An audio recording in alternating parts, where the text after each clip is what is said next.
हज़रत अबू उमामा बाहिली रदी अल्लाह तआला अन्हु साहबी रसूल हैं। आप फरमाते एक मरतबा प्यारे आका मक्की मदनी मुस्तफ़ा सल्लल्लाहु तआला अलैहि वसल्लम दो कब्रों के पास तशरीफ़ लाए और फरमाया कि यहाँ फ़ुलां फ़ुलां दफन हैं। सहाबा इकराम अलैहिम रिदवान ने अर्ज़ किया, जी हाँ या रसूल अल्लाह सल्लल्लाहु तआला अलैहि वसल्लम। फरमाया अब फ़ुलां को बिठाया गया और उसे मारा जा रहा है। उस ज़ात की कसम जिसके कब्जे में मेरी जान है, बेशक इसे ऐसी ज़रब लगाई गई कि इसका हर जोड़ टूट गया है, बेशक इसकी कब्र आग से भर गई है।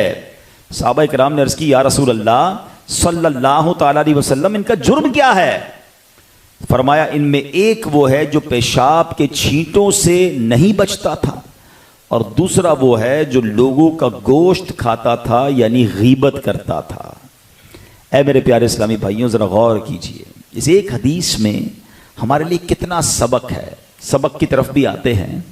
पहले नबी पाक की मुबारक नज़र का कमाल देखिए। कब्र का जो अजाब है ना, ये इस दुनिया में नहीं होता, ये एक और दुनिया है, आलम बरज़ख है। आपने कभी देखा होगा कि कभी कभी जो है वो कब्रें खुल जाती हैं, बारिश होती है, कब्र ढह जाती है तो आपकी नज़र भी पड़ जाती है कब्र के अंदर, कुछ नज़र नहीं आता है। तो इसका क्या मतलब है? हालांकि हदीस पाक है कब्र दो तरह की होती है, या तो जन्नत का बाग होती है या दोज़ख का घड़ा। तो या तो किसी की कब्र जन्नत का बाग होगी या दोज़ख का घड़ा, हमें नजर क्यों नहीं आता? तो एक्चुअली ये दुनिया के अंदर नहीं हो रहा होता मामला, ये आलम में बरज़ख है। और आलम में बरज़ख के वाक़यात हर आंख नहीं देख सकती, मगर निगाहे मुस्तफ़ा का आलम देखें कि नबी पाक मनो मिट्टी तले कब्र में क्या हो रहा है, कौन दफन है और आलम में बरज़ख में उनके ऊपर कौन सा अजाब हो रहा है, मेरे आका वो भी मुलाहिजा फरमा रहे हैं। निगाहे मुस्तफ़ा की रेंज क्या है, कहां कहां तक पहुंचती है।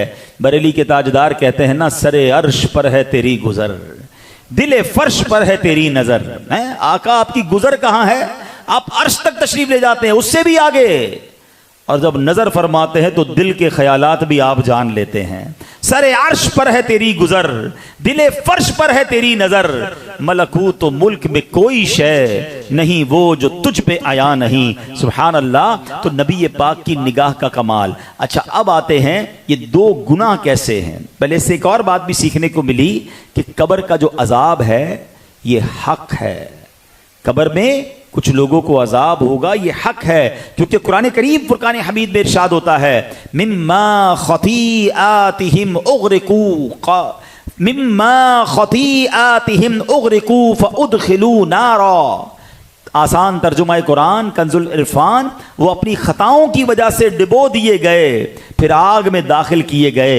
इस आयत की तफसीर में उलमा ने लिखा कि इस आग से मुराद बरज़ख की आग यानी कब्र का अजाब है, यानी इनको गुनाहों और नाफरमानियों के सबब कब्र के अंदर आग में झोंका गया।